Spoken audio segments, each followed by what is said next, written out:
All right, let's get into it. Today, we're going to break down a really wild cultural moment, how Saturday Night Live's parodies of Donald Trump became this absolute viral juggernaut. We're talking millions and millions of views. So let's figure out what exactly made these sketches just explode online. The source material we're looking at just nails the whole vibe with this one line. It's not just your typical satire. No, it's a clown car explosion. It's pure chaos. And honestly, that feeling of pandemonium, that's the secret ingredient to its massive, massive appeal. So, how are we going to tackle this? Well, we're going to do a countdown, the top 3 most viewed Trump parodies from the recent years. And we're using the simplest metric there is, raw YouTube views.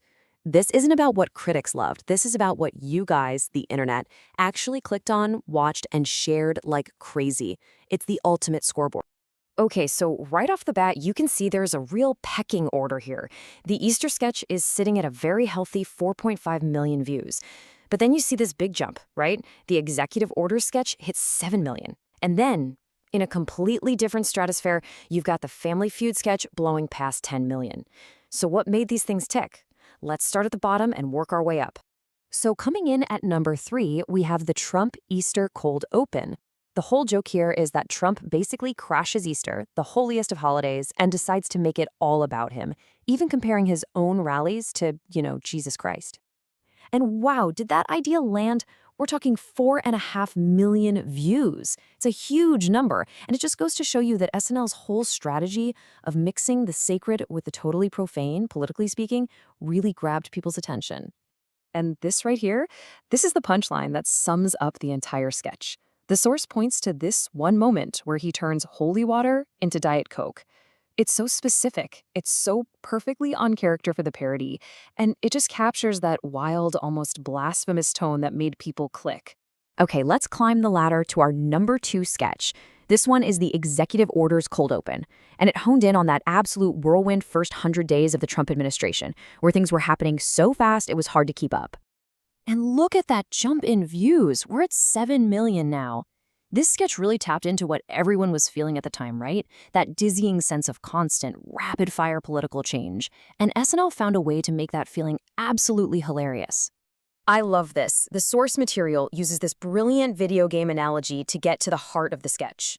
The whole idea of Trump speed running the Constitution like bad Mario Kart. I mean, it just perfectly paints a picture of that chaotic, corner-cutting, unpredictable energy that hooked all 7 million of those viewers.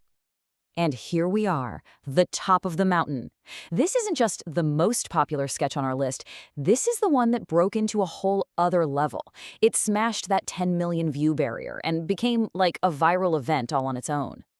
And the undisputed champion is the Family Feud Election 2024 Cold Open. The setup is just genius in its simplicity. You put a parody of Trump against a parody of Kamala Harris in a game show. A game show. It's the perfect format for those rapid-fire jokes and insane character moments. Over 10 million views. Think about that. That number means it's not just a popular YouTube clip anymore. It's a piece of political comedy that became a genuine cultural landmark, something that was shared in group chats and on timelines everywhere.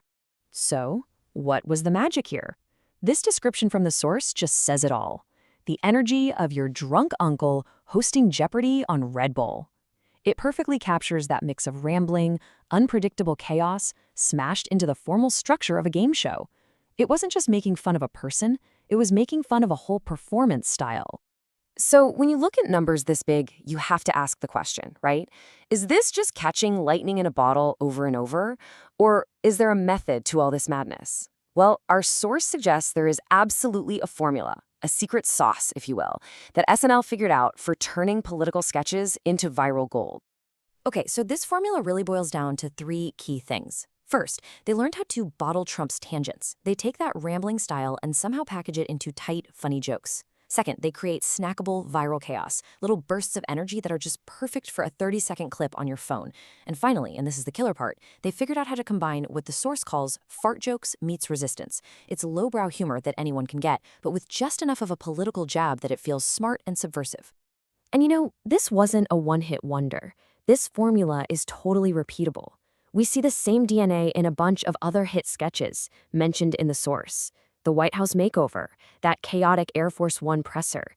It's like they built a comedy factory, and man, does it produce hits. So all of this, it kind of leads us to a much bigger and maybe more interesting question.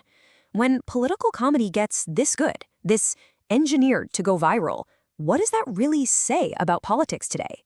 It kind of suggests that we're drawn to it not just for policy, but for the performance, for the show. And the source really brings it all home with this one final thought. The line between the political stage and the comedy stage, it's gotten incredibly blurry.